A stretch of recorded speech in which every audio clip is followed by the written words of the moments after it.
because if that's the only way around it, if they cut as much as they can, then they got to raise prices, which means that the people who eat in these restaurants or use the businesses that are around the airports, they're going to have to pay.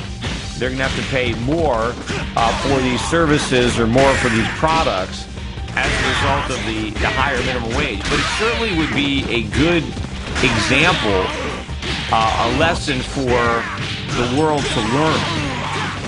Because I'm sure that the impact on the labor market from such a big increase in the minimum wage would be easily demonstrated. It could evidence firsthand the problems when government steps in. And because you've got a lot of people now, too, who are claiming it, that this $15 minimum wage level, that's the level that, all those fast food workers, when they went on strike, and they were claiming that, they want this new wage. It's $15 an hour is the wage that had been bandied about at a lot of these protests. And so they're actually implementing it. And so it will be a nice laboratory, as if we actually need to run the experiment to know how it's going to end.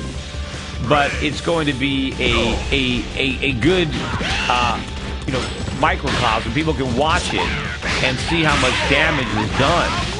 Because you're not going to see a bunch of people getting 70% raises in their pay. It's not going to be, all these people that used to make $9 an hour, they're now going to make $15 an hour, and everybody's going to be happy.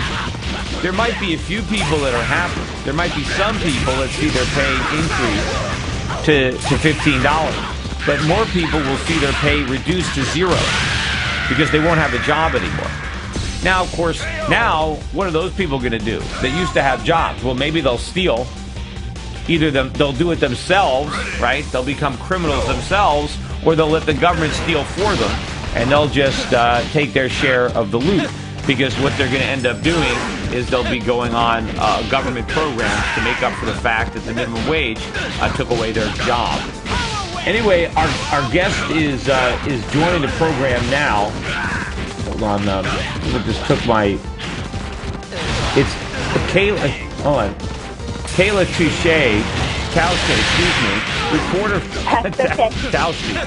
All right, I'm sorry. I'm probably not the first one to mispronounce it, but I'm sorry about that. But you you're are a in very good reporter. company.